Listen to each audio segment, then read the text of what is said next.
say this is the first time I've presided at anything in this room. Isn't this cool? We were debating beforehand whether to stay and have a conversation where we had lunch, because it's a lovely view of the river and of course the gravesite, which means a lot to all of us. But on the other hand, I thought, how often do we have a chance to sit in the cabinet room? So how do those chairs feel? Do you know? Did you see now? Did you know what cabinet secretary you are? You're the Secretary of Agriculture. Okay, see what you are here. Kathy, whoop, that one doesn't have a label. Oh, okay, you're nothing, sorry. Attorney General, you see we go here. Secretary of Transportation. Look at that. Oh dear. Yeah, you can check your label, check your brand's label. You didn't get a label. Oh dear. Who's got the president? Usually the president's in the middle. It would be you. You're the president. Well, very good. Good selection. That's great. Well, we're glad to have you here. Welcome to the Ford Museum. And as Glebe said, this is only one half of our institution. And so maybe this is a thought, Glebe, we haven't worked on in the past. At some point, maybe in future, for future leadership fellows, we could arrange a bus trip to host you at the Ford Presidential Library. This is only one of 12 presidential libraries in the country, and when you think about not just President Ford, but what presidential libraries have, it would be really wonderful to have a chance to show you not just this side of the house, which is museum, the public side here. This is where we store about 15,000 artifacts in addition to those that are on display in the exhibit. But over at the library are the documents. The history of the Ford administration and the policy decisions is over in Ann Arbor. There we have 21 million pages of documents in acid-free folders, in acid-free boxes called Hollinger boxes, and we have about 500,000 audiovisual items. And that's where researchers come from around the world. For 1, 2, and 3 weeks at a time. We have people come from Grand Valley, people come from other institutions in the United States, Oxford, Australia, you name it, where they're working on not just President Ford, but issues of the time, because basically is what we are an archive of materials from the inception of Ford's time in Congress, which began in 1948. He was elected 13 times to Congress representing this region. So we have a lot of his congressional papers, we have his vice presidential papers, and of course then the presidential papers. We have the full set of Warren Commission papers, because Ford was on the commission that investigated the assassination of President Kennedy.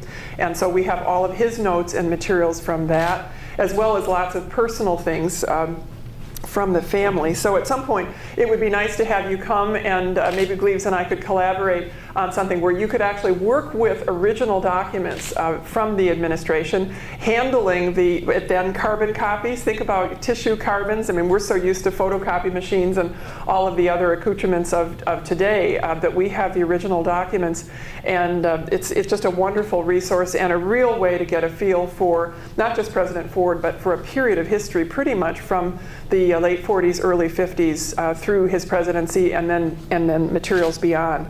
We also have materials from about 400 other people in the administration. So again, it's not just Ford. We have the papers of Melvin Laird, who was Secretary of Defense under Richard Nixon, had been a member of Congress with Ford. We have papers of people whose names you know, like David Gergen, who was an assistant to Don Rumsfeld in that administration. And of course, some papers from Don Rumsfeld. Dick Cheney were young people, very, very young in their roles in the White House at that time. So there are names to conjure with that are pretty amazing, of people who have had full careers in public service. And that's really fascinating to look at. But the talk today is not about, if I were doing a talk, I have a wonderful PowerPoint, kind of a virtual tour of the library and museum, but that's not our topic for today. And I want to open to talk a little bit about leadership from a sort of a general perspective. It's something that has interested me. In fact, Gleaves and I just had a planning meeting for programs coming up, and one of the programs he's bringing in the author of Lincoln on leadership, and I said, oh yes, and here I have the book, because it was one of the ones that I had pulled in my preparation for this talk. But I'm a watcher and observer of leadership in various settings, and also have done a fair bit of speaking about it. But I want to open today with something from an article by David Brooks. This was a column he wrote in the New York Times, June 6th of 2008. And he was talking about comparing Abraham Lincoln and his the depression that he went through as an individual, fighting demons that he felt he wasn't good enough, wasn't strong enough, and went through some very difficult times. And his commentary goes on to talk about the current election without naming any parties, but he said, over the past decades, we've seen president after president confident of his own talents, but then undone by underappreciated flaws. It's as if they get elected for their virtues and then get defined in office by the vices. Clinton's narcissism, Bush's intellectual insecurity, things they've never really faced. It would be nice to have a president who had gone to school on his own failings. Think about this in the light of the process we're going through right now. It would be comforting to see a president who'd looked into the abyss or suffered some sort of ordeal that put him on a first-name basis with his own gravest weaknesses and who had found ways to combat them. The central illusion of modern politics is that if only people as virtuous as us had power, things would be better. Think about the current situation. Candidates get elected by telling people what they want to hear, leading them by using the sugar of their own fantasies. Somehow, a leader conversant with his own failings wouldn't be as affected by the moral self-approval that affects most political movements. He'd be detached from his most fervid followers and merciful and understanding toward foes. He'd have a sense of his own smallness in the sweep of events. He or she would contravene Lord Acton's dictum and grow sadder and wiser with more power. All this suggests for us voters, don't look only to see which candidate has the most talent, look for the one most emotionally gripped by his own failings. Isn't that amazing? Written in June. And I thought, as we talk about leadership, one of the things that I think about is that self-knowledge, that awareness of who one is, and how to put things into a context. One of the quotes I like a lot that is from an advertisement, would you believe? I'll open with a picture. This is a picture of Robert Jarvik, who was a leader in medicine. This is from Esquire way back in 1984, way back before your time in university, who was a leader in new procedures. Leaders are visionaries with a poorly developed sense of fear and no concept of the odds against them. They make the impossible happen. Isn't that a wonderful quote? And that's why I've kept it. And this is just literally from an ad copy, and it's one that struck me in terms of leadership traits. One of the things, did any of you watch the press coverage recently about the regional policy conference that was here in West Michigan? There was coverage in the Grand Rapids Press and elsewhere. One of the speakers, in fact, the wrap-up speaker, was Rich DeVos, well known to all of us, Rich DeVos Sr., who talked about leadership from his perspective. And by the way, this is a sidebar, Cleves, as this goes forward, this is something that maybe future classes might want to think about. We'd have to figure a special rate because it was a pretty high ticket event, but I bet we could talk the leaders, the planners, into having a group like this be participants in it, because it was a chance to look at the economy, to look at the major issues facing us. It was a pretty sobering expression. But one of the things that Rich DeVos talked about was leaders setting the tone or the atmosphere in an organization or a community. And I think that was a really interesting way to start. And I'm going to just jot a few things here on this sheet, which obviously doesn't have a firm backing. Does that make sense for you? And I'm going to start the quiz part of the program here now, in terms of asking, do you have a sense of what a leader can do in setting a tone, or whether as you look at our presidential candidates or as you look at your university leaders, what do you see in a leader's responsibility for setting a tone? Setting a stage, or our governor, is that an easier way, maybe putting aside the presidential? Now, I told Elaine that you all were very chatty. I told him I didn't plan a big, long lecture. I want to have a conversation. Well, they could set the tone. I'm just going to guess on this one. Sure. They could, when they come to their position, they could make the people around them feel, okay, this is a family, or this is a community, of how we're going to work together instead of me telling you what to do. Or they could say it the other way, I'm here, I'm the boss. Right. I'll tell you what to do and work this together. So it depends on how they make the people around them feel, depends on how the environment can be, their work environment. You know, yes, that's right. And you just said another important thing that leads into another thing, which is, in a sense, they build a team or a feeling of a team in the sense of in a community, that it's us together. And when we think about this financial crisis facing our country right now, one of the challenges for our candidates, whoever's elected, is to make us all feel that we're a part of it, that we can be a part of a solution. And there's some of the things that have been talked about, even remembering during World War II, people buying savings bonds has been one of the things that's been touted. And that means that people feel a sense of urgency, not to despair, but to say, well, I can buy a bond and I can contribute to this bailout, and I can then have a piece that will bring money to me. And that's exactly what was done in World War II, to raise funds for the effort. And so that having us, that the tone that's set, then having building a team or a feeling of participation and being a member of something. So I thought that was an interesting thing. Another thing that DeVos said that fits into other things that I've talked about is communication. And certainly what we're watching and we've got a governor who's a strong communicator. Remember the town meetings when she traveled around the state? For those of you who are from Michigan, I know some of you are from out of state and wouldn't recall that. But the issue of ability to communicate is just really key. And that's again partly how the buy-in. So in other words, of setting a tone and communicating about it is the way that you bring people in, the way that one engages them as a factor. One of the other things that, as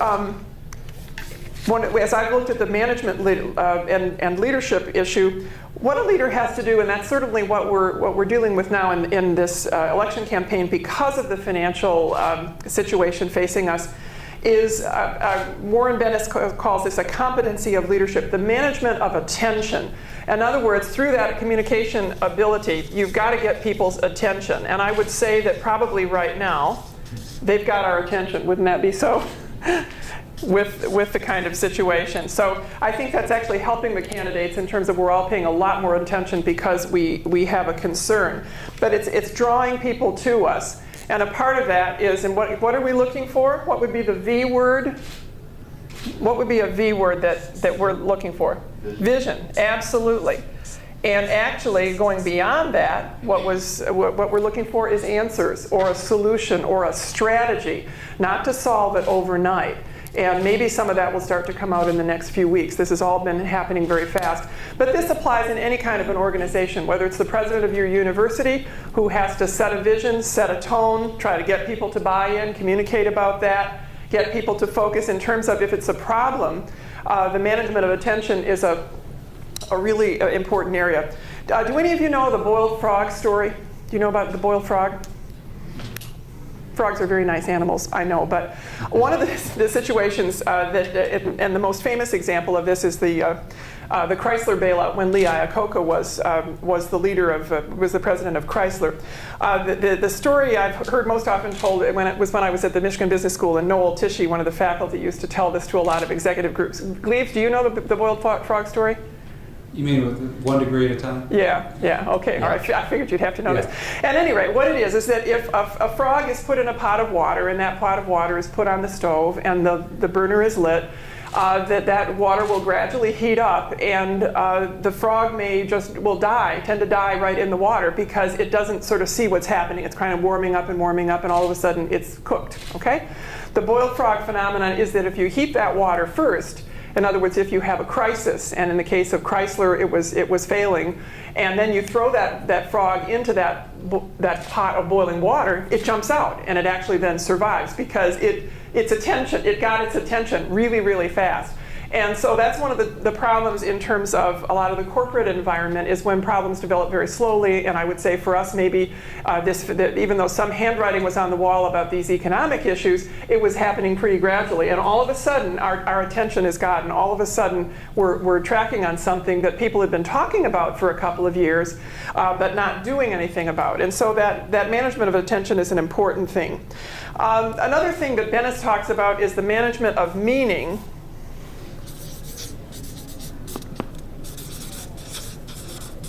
And that it comes back to the communication of the vision, in other words, of sharing what something is all about, to communicate the dream or the vision, to get people in alignment, because only then can you move forward. Another one, what would be a T word that would fit here? If you were to say, what are we looking for in leaders? Trust. Yes, absolutely. And again, some of it in this election, because it's current, I wouldn't probably talk about it that way if we were giving this talk at a different point in time. But we're all looking for somebody we can believe or we can trust. Even if they don't have it all figured out right now, we are really going to be voting for a human being that we can believe in and that we can then be willing to follow. And the other thing, and I mentioned this in that opening remarks from the Broder piece, is the management of self or the knowledge of self. In other words, knowing who you are, what you're good at, what you're not.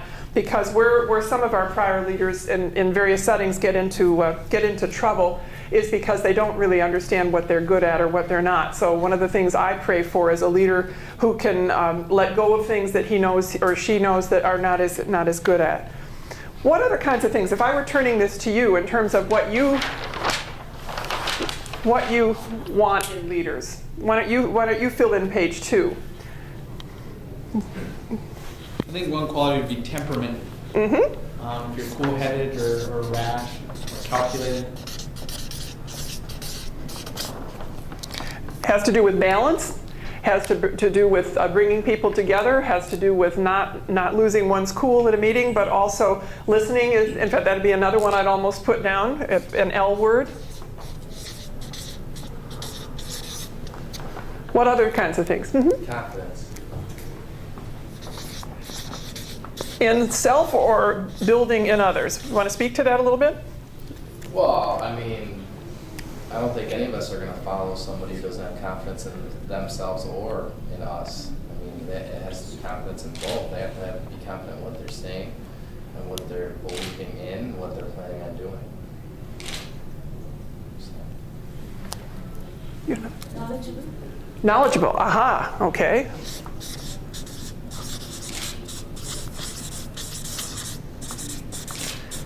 Absolutely, so that they have the right background for the position that they're in, whatever that might be. Yes, sir, in the back. Mm-hmm. Perspective. Perspective, good. Where they came from and their ability to understand other perspectives. Very important. And to not sort of generalize that their experience on the one hand is everyone's experience. That's one of the issues. We all come from a neighborhood, whatever that neighborhood is, and yet be open to other. Mm-hmm. Sure. I think with that one I would just add empathy. Yes, okay.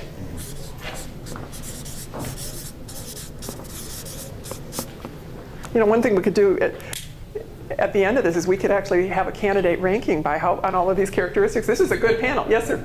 I think along the same lines as knowledgeable, strategic. Aha. Ability to see how their decisions are going to impact other issues that a lot of people maybe don't perceive. Yes, the breadth, in other words, to consider about. Well, it'd have to do with context. Yeah. Because something can be a fine idea, but there are other factors that mitigate against it, kind of a thing. Yes, we're talking really complex issues, and that applies at a university. The choices that President Haas makes to do one thing means that suddenly there isn't money to do something else. The things that Gleaves and I deal with in a managerial role, they're trade-offs. All of those things are really important. Gleaves. One of the things, too, I think is essential is courage. You know, leaders by definition have to make decisions. And you have to have the courage to make a decision you know is going to upset people. You have to have the same quality of courage to hang in there once all the criticism starts to come in and stay the course. So courage. Courage is really important, tremendously so, and that's a perfect commentary, because one of the things that President Ford was known for was courage, but also making a decision. And you all know the line, not to decide is to decide. In other words, if you never make a decision at some point, then a certain course of action, there is a result, even if you didn't make a decision. And I'd say that that's one of the most frustrating things that I've seen in my career at times, of people sort of wanting so much to avoid making a decision. And then things languish, things are not addressed. And that's, so it's a combination with courage or being able to see a course of action and saying, well, we need to do something. We can't just sit on this forever. Those are very good points. What else? Yes? Being able to adjust to what we said, to at first make a decision and stay in accordance when people start criticizing you, but also if you realize you're wrong, to be able to adjust to that. To modify, exactly, to amend, to do what I call a mid-course correction, exactly, absolutely, to say that didn't work. Do you think that leaders need to be honest? Wouldn't that be nice? To say, gee, that didn't work. We tried that. And how often do you hear that?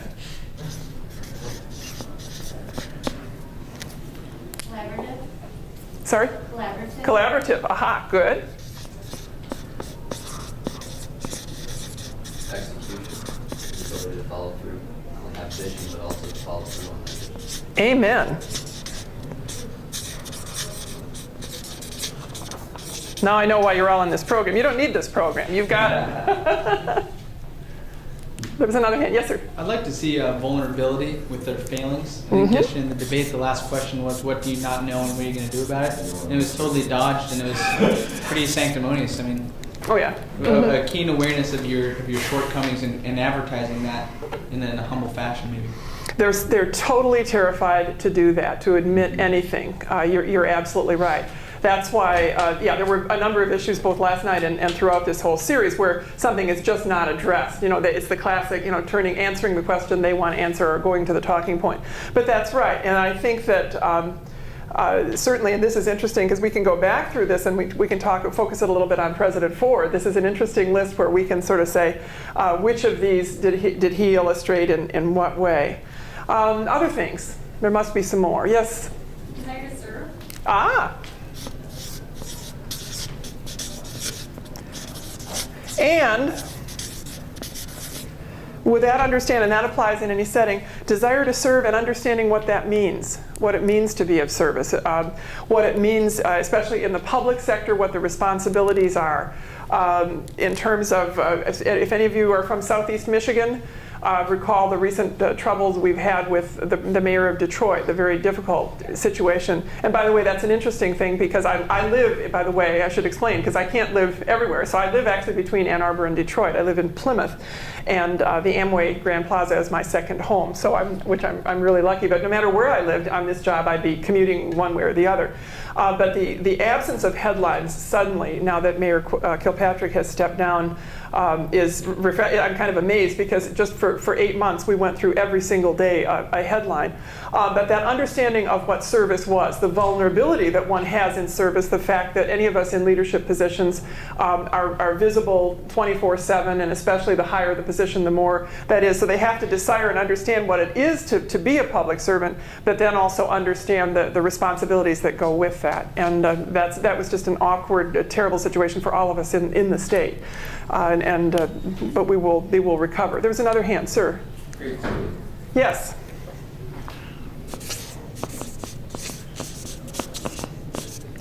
Do you think you have to have that yourself, or can you select people around you?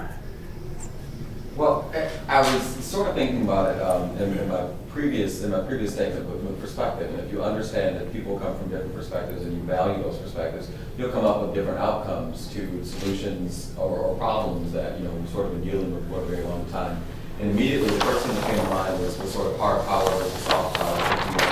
When the EU sort of engages people in order to get folks to do what they would ordinarily do, and not necessarily engage militarily, but economic sanctions or following different paths in order to get people to a conclusion without sort of strong-arming them. And I think you can get a lot of that by acknowledging perspective and acknowledging that there are different ways to get to a result that may not be so obvious. And if we can understand those perspectives, we can get there in a much easier fashion.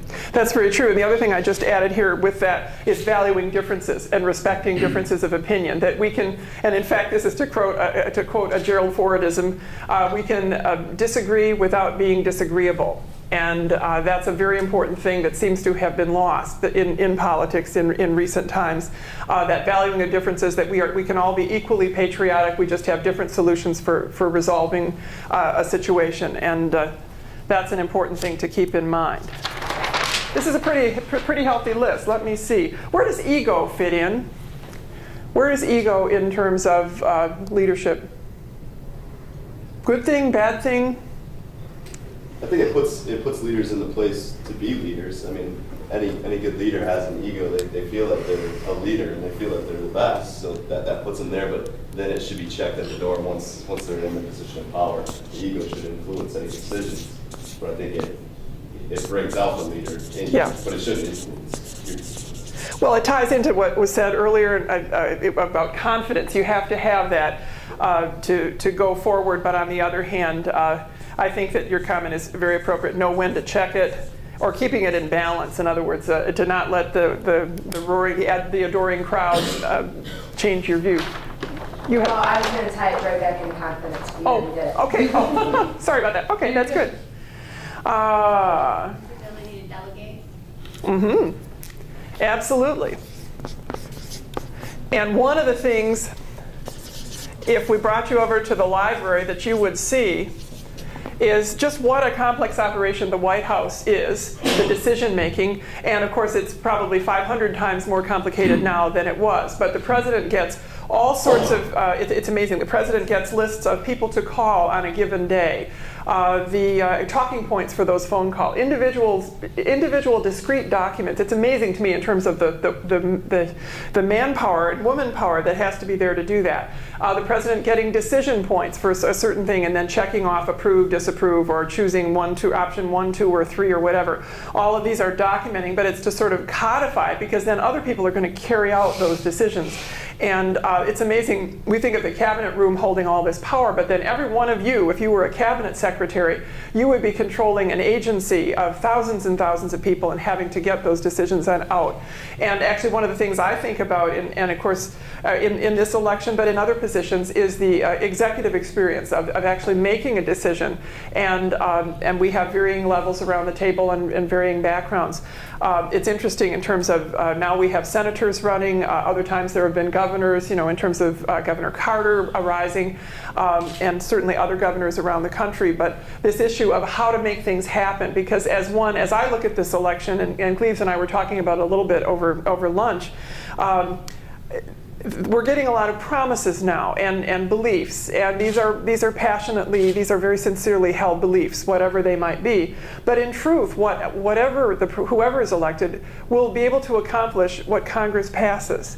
In terms of, it isn't just the president just stamping his or her finger, or, fist on the table and saying, I want this. And so then it gets into the congressional negotiation, and of course that's where President Ford excelled so much in terms of his ability. And so I'm looking at this in terms of candidates' knowledge of how to get legislation through, just as they did with this big rescue bill. What compromises are made, how firmly do you hold, or what do you offer, and recognizing that that's the process. So we're right now really focused on the president as if it's a one-person show that determines everything, and it's really so much more complex than that, with lots and lots of players. The cabinet will be factors, the House and the Senate will be factors, and that ability to delegate, to collaborate, which was said earlier, to listen to points of view. Brian?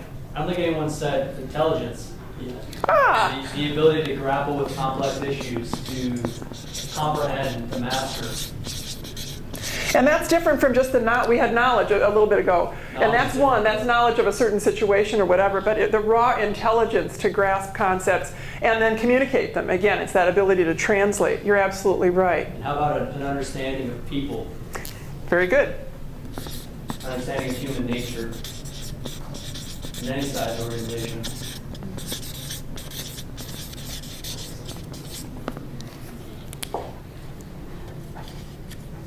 What else? The other thing I'd say, understanding of people, insight into human nature, that kind of thing. Yes, sir? I think the tying to intelligence, an effective leader needs to be a quick learner, because new situations may arise that are unlike crises that have been experienced before, where standard operating procedures won't necessarily work in this case. So they need to be able to understand whatever crisis or whatever they may encounter in the future and treat it as its own specific incident as opposed to just running through the mill.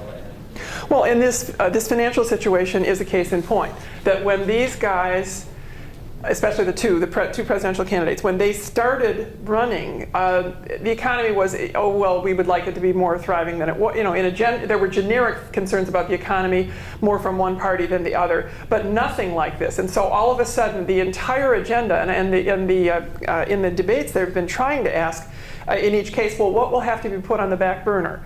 What will not happen in your term of office because of this situation. And that's the whole point, that the world they will inherit is different from what they started running for 2 years ago. And it's different for all of us. And that means it's a whole different set of situations and let alone the world situation. You know, what blows up tomorrow in a country we haven't thought about in any way, shape, or form, all of a sudden takes up the time in the cabinet room, and that's how other agendas get derailed. Yes? I was curious that it wasn't up there yet. Sort of the tenacity to work hard. And thinking about situations like you asked the question about what do you give up in the stance that you don't have the ability to do everything that you want to do. And I think it's really important in going back to sort of the strategic adjective that we had there.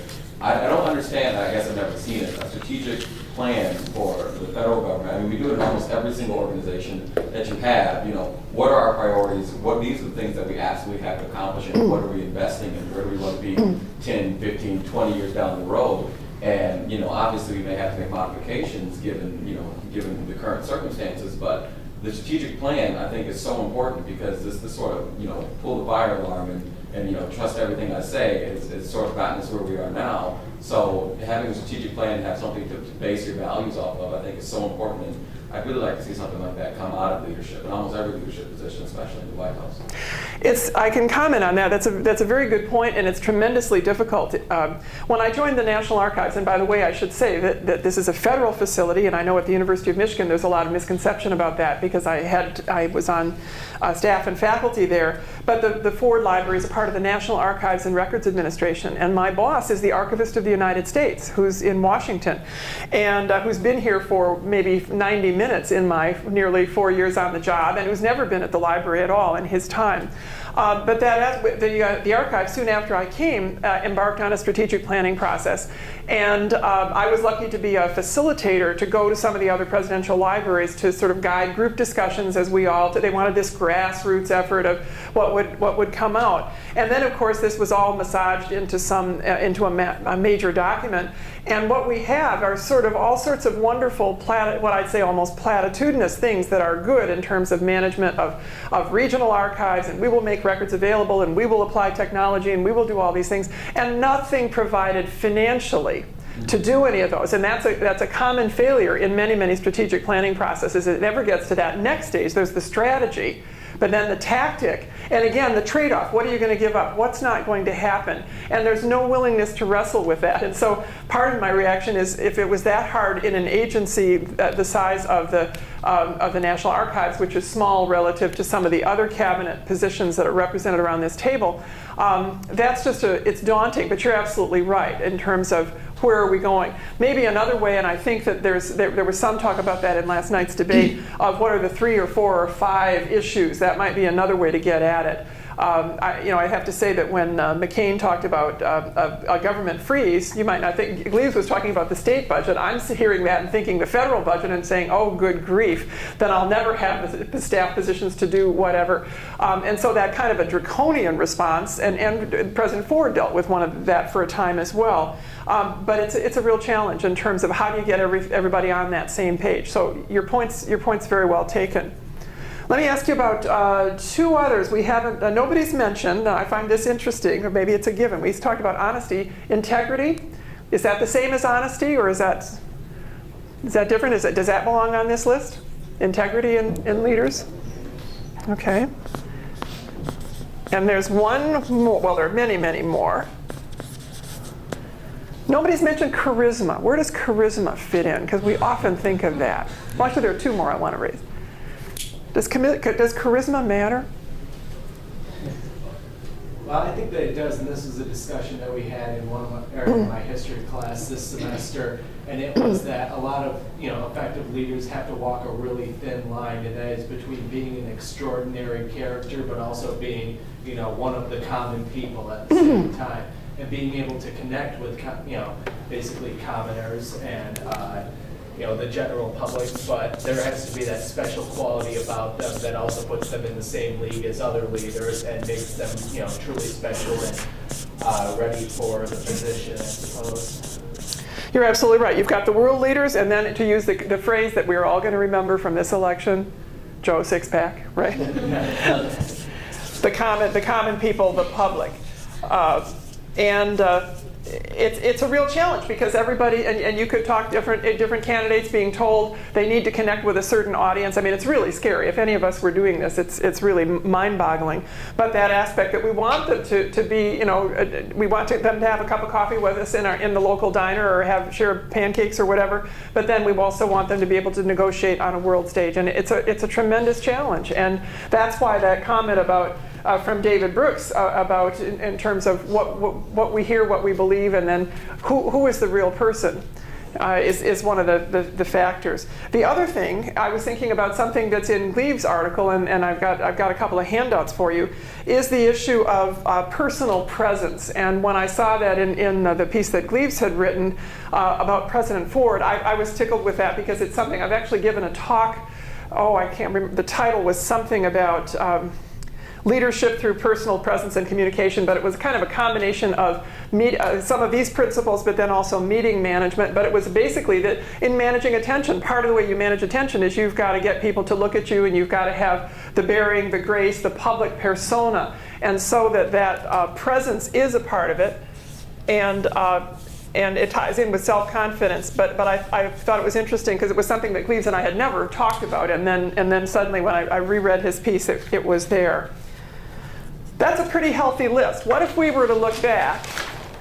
And what's our timing, Gleaves? Well, we should probably break off in about 15 minutes. Okay, great. So. Is that our close? Because then you've got other classes. So, okay, we won't then do.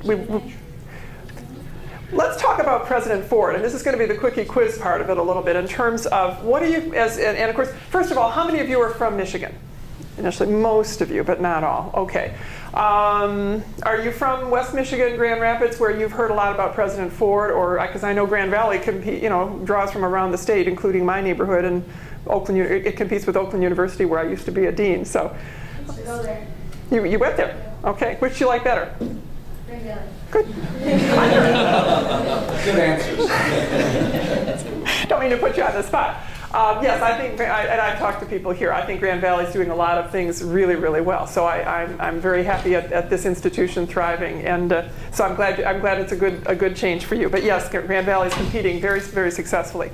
But not everybody's from exactly here. If you think about what you heard, and you all saw when Ford passed away, there was coverage about all sorts of attributes. In fact, one of the things I didn't have time to go through in detail. There's a book that we helped put together. It's memorial tributes delivered in Congress and all of the tributes at all of the various funeral services and so on. And what I'm going to do actually after this is go through and sort of highlight in terms of linking with leadership attributes. I think it would be kind of not so much just focusing on his career, but thinking about the attributes that people talked about and how it compares with a list like this.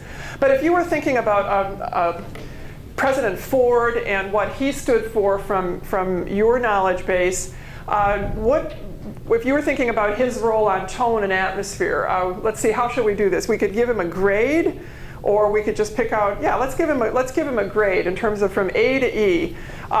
When you think about what he did with the Nixon pardon, with where he basically put an election result aside, frankly, to make what was later, at the time was considered a terrible decision. Do you know, here's one of the factoid for you. In the library collection, we have 273,000 letters, pro and con. They are literally in boxes that say pro and con, from all sorts of people, handwritten, note cards, typewritten, all sorts of people, praising him to the high heavens for the decision, and of course lots and lots criticizing him enormously.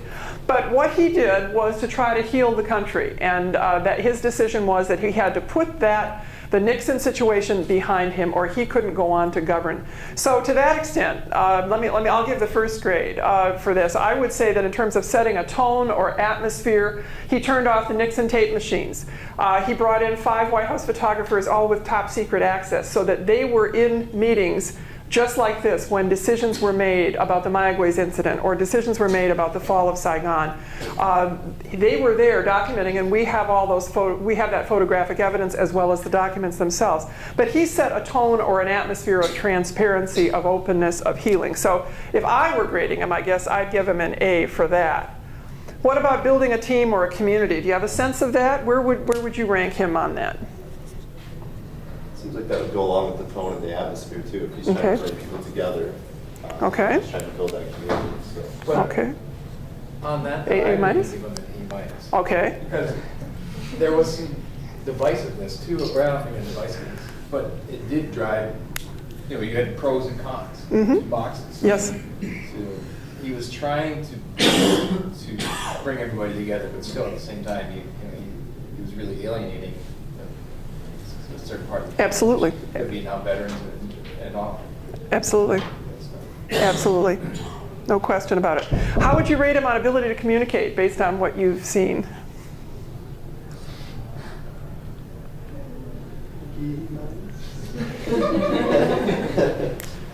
Yeah. One of my assessments, as I have looked at the background on the pardon of Nixon and how it was done, when it was announced, how it was announced, the lack of sort of leaking the information in advance. That was a solo decision. He did it for all of the right reasons of integrity, of wanting to heal the country. But I think that this would not have, the firestorm could not have been totally avoided, but I think it could have been significantly avoided had he communicated it more effectively, had he not done the speech on a Sunday morning when he presumed everybody was sleeping or in church. I don't quite understand that. Had he used the Congress to get on board, because had he used his congressional connections the way he did in many, many other settings to get them on board, sort of to be demanding a pardon, okay, he could have orchestrated that potentially such that then there wouldn't have been the feeling of surprise. It was the surprise that caught. And maybe that's one thing for, maybe we should have presidents, a philosophy for me as a manager and in an organization is no surprises. Even if it's bad news, I want to know what's happening. If I'm going to have an irate person storming in or calling me, it really helps a lot that I have a context for whatever it was that happened. So I think that's absolutely it. He was not the best speech maker. That was not his strong suit, and certainly then took criticism for that, even though in other areas was very, very solid. Did he get our attention? Did he get our attention on the economy? That was a time of parallels to now. Lines for gas, high gas prices, severe inflation. That one's a harder one to analyze. Maybe we'll take a pass on that. Where was he on vision?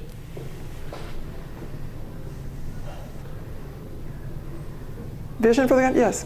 Again, I think we can tie that into him trying to heal the country Okay. after the Nixon thing, after Vietnam. So pretty good vision. Okay, and that's a very good point. And in terms of what I'll do is modify this for Ford. I think this is an interesting, is very much his agenda, if you will, was healing. And so A or A minus, something maybe an A for that in terms of laudable goal. Okay. Yes, sir. Is vision, how good is vision if it's not articulated well? If people don't understand your vision or they don't know that it's there?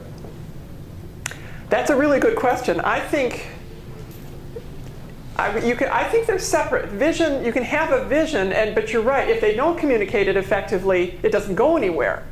And so it's not that the person might not have a vision. I think in the case using the pardon as an example, he had a vision, but he didn't explain it that well. That's why we gave him the B minus on that. But on the other hand, the intention was very solid. And so you're right. The vision and communication, and certainly the leadership and management literature definitely would correlate those two very effectively. You can have a wonderful vision for Chrysler Corporation or General Motors or Amway or whatever, but if you don't communicate that, and that's one of the things Rich DeVos in building Alticor was so successful at, was communicating that vision, setting that tone within that organization. So I think your question is right, that I think you could separate them. Lee, if you want to comment on that, vision, if you have, can you get an A for vision if you didn't get people to buy into it because you weren't a great communicator? Are they one and the same, or are they separate? I think leaders have to compensate with a lot of charisma if they don't have the greatest communication. Okay. Then they inspire people to follow them. But it is interesting, Elaine. There are people who are not great communicators. And I'm thinking of my former boss, John Engler. He was not a great communicator in front of the masses. And yet, people latched on to what he did say. They trusted him. And he just worked miracles in this state in terms of getting a lot of Democrats to vote for him and Right. independents to vote for him. But he would always get C's. as a communicator. Yeah. Very average. That's a very good point. And some people, the other thing is that there are different venues, and I would say this of Ford, that ability to communicate in the small setting, in the Oval Office, in the cabinet, the ability, because it's tied with listening to what people were saying, that would be ranked much higher than the public speeches, and that's probably the same as Engler in terms of in the private sessions, able to communicate, able to get things through, but in the public sense, not well regarded. So I think that's a very good point. Well, by contrast, I mean, our current governor is a brilliant communicator. I mean, she's off the charts. And yet I think people feel a sense of disappointment that her vision has not been able to be achieved in a lot of ways, Right. despite brilliantly communicating the message. Right, and she hasn't gotten the buy-in. She hasn't mobilized. Again, that's where we get to the strategy and tactics part of it. Even though the speeches are tremendous, and so that's one that makes you think about it. Let's go to trust. Where would Ford rank on trust? A. Okay. Knowledge of himself and who he was as a person. I would too. One of the things that's a term that's often used about him is transparency. I've heard so many stories. And in other words, what you see is what you got, transparency. What you see was what you got. Ford was Ford. He was himself. He knew where he had come from. He knew his roots. The stories, there are just so many of those that he's really quite remarkably known for that. Okay, temperament of a leader. I thought that was a really good thing to list here. How about linking about Ford for that? Pretty good. Seemed like he was pretty even-keeled. Okay, we'll give him an A. We're grading pretty high here. Listening? Pretty high too, I would think. Okay. He disenfranchised half the electorate though, so some would say he listened to half and ignored the other half. So. And that's very true. And I would say that if you visited any presidential library, one of the things, again, as I watch elections now, I look with a new eye. That is so illustrative of what any president gets on any issue, that there are so many points of view.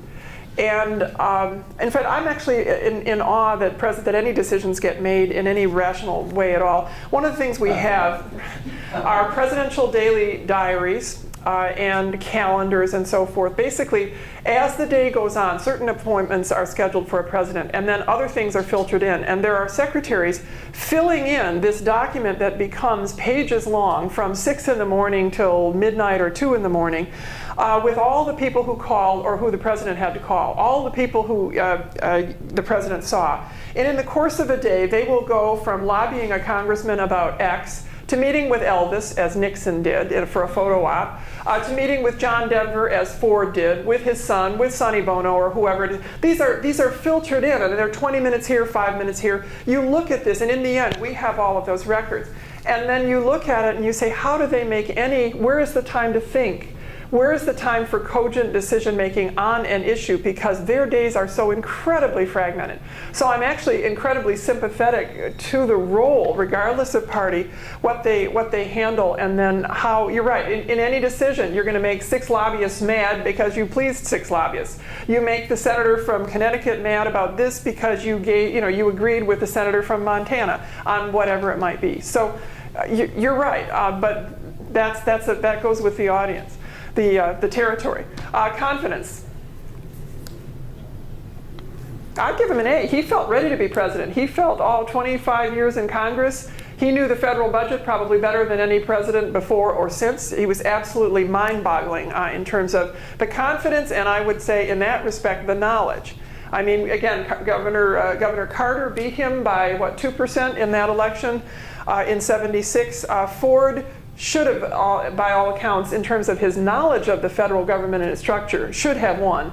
But of course, the times, the economic issues, the communication, led to a different result. Perspective, how would you rank him?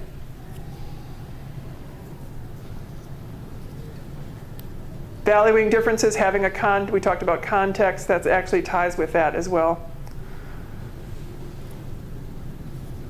Neutral, or we can pass. We don't have to grade on everything if we're not. I give him probably a pretty good grade. I mean, look where he came from. Look at all the years he spent in Washington. Okay. So he had a pretty good perspective on He knew his roots, and yet he'd moved to a bigger world. It's true. The very connectedness here with Grand Rapids and West Michigan was something. Empathy. I personally have to say I give him an A+, and this is for a program you might not even be familiar with. During the fall of Saigon, when we were pulling out troops frantically, he organized and authorized Operation Baby Lift, which flew out 2,200 babies from orphanages there, brought them to America, and then proceeded to get immigration laws changed so that they could be adopted. It was a phenomenal human interest, I'm blanking out on the word I'm seeking for here, a tremendous outpour of sympathy, empathy for the Vietnamese people, not just the South Vietnamese adults who had assisted us, but certainly for the children. And it's a very poignant story, and that would be one where I'd have to say A+ in terms of that. You know, Elaine, also the overall context of how he was absolutely committed to helping the Vietnamese boat people writ large. Yes. After all they had done to accommodate U.S. troops and, you know, all the help they had rendered us, while he was disgusted with the government, he recognized the Vietnamese people. They were human beings just like the rest of us, and they deserved every attention that we could give them. Story that this group has just heard, I told the story of Willis Ward, and how, talking about empathy there at the University of Michigan on the football team, and that's a story that really hits home. Yes. I think a lot of people, you all have heard it, and so I won't go through it now. But that, even as a young person, he had tremendous empathy. I'm going to make a note of that because that's a very good story to include in the future when we talk about leadership at a younger age. Things I was thinking of planning for this on the football team. Leadership of the team. That's a particular case in point, which with many implications. His being an Eagle Scout, things like that. But that's a good one to add to this. Okay, how is Ford on strategy? Pretty quiet on this side of the room. You're not living up to what I was told. Any thoughts? Or you feel, if you don't feel comfortable, knowledgeable enough to vote? He was made fun of sometimes, like whip inflation now. Maybe he gets a good solid B, but there were things that he did not think through perhaps as well as he should have. Yeah. Another strategic thing that I think he regretted was when he overthrew his first vice president for another vice president, and he regretted that very much. It was a strategic decision, but it went against his conscience. Yes. So that hurts his strategy in a sense. Absolutely, those are very good. Those are good examples. Courage, A+, absolutely. Decision making, A. Made decisions, vetoed 66 bills. That's pretty amazing in terms of trying to control the economy. Okay, the ability to adjust course, mid-course, to modify. He dropped win, after it didn't fly. So I guess we could say A- on that. Honest, an A. Definitely. Honest to his dying day. Collaborative, work across the aisle. A+. Wouldn't we give anything to have some of that now? Execution, follow through. A. Yeah. Probably an A. Decisions that he made. Okay. Vulnerability, openness, candor, honesty. Okay, definitely. Come on, pen. There we go. Desire to serve. 25 A+. Commitment to serve, very definitely. And in fact, when you look at the gravesite, God, country, family, or family, God, country. Creativity, how would you rank him on that? Good solid B. B, And there's nothing wrong with a B. None of us gets all A's. Ego, knowing when to check it. I'd say an A. Down to earth. Okay. Ability to delegate. Ability to use a team. He had a very strong cabinet. People like Henry Kissinger, Carla Hills, Secretary Coleman, Secretary of Transportation. Pretty smart people. Best cabinets ever in any administration. Yeah. Intelligence. Good solid. And you know, probably more than we gave him credit for. In fact, here's a story, and Gleaves, I think you were present, so you probably heard it and maybe had the same reaction. There was a tribute to President Ford at the National Archives about 8 months, it was maybe in April, the year he passed away, so it would have been April of '96, and I had helped plan it, and we brought in national speakers from his administration and others. And David Gergen was one of the people on one of the panels, and David told the story of being asked by Ford after he left the presidency to review a speech he was going to give. And he said, you know, this was very well written and very thoughtful, but it just didn't really sound like President Ford. And then it dawned on him, Ford had written the speech. And the Ford as presented in the speech with complex thoughts, you know, sentences. And he said, oh my goodness, I almost cried actually when he said it. It was so touching. He said, we dumbed him down. Mr. President, we you know, in other words, the speech writers sort of manipulated and had the man just spoken in his own words. So when we talk about that ability to communicate, you have to go back, and that's a whole area for another area, and Gleaves has expertise. The speech writers, you know, in terms of the shaping of the message, and that Ford needs, and I even wonder with our current candidates, because I don't know the background on the speech writers, where does the candidate weigh in terms of how some of these things come to be. But so he was underrated on his intelligence for some of the way that he was portrayed, as opposed to the real person. Understanding of people, probably an A. Quick learner. You sense? Bright guy. Very bright guy, okay. Tenacity, willing to work hard, A+. Integrity, A+. Connecting at both levels with world leaders and the common people, and I would say A. Very effective at both. Presence, his personal presence. All right, did we have more of a list? No, that was our list. That's pretty interesting. So now let me ask you, and I know we don't have time for it today in terms of this class. How many of you have been to the museum?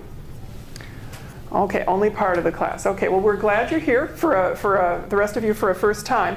One of the things we had debated doing for this session was sort of a guided tour of the museum core exhibits about President Ford, where we'd talk about this in context, but we're a little bit larger group to do all at once in terms of with other visitors, and especially with a rainy day. You know, rainy days are good for museums.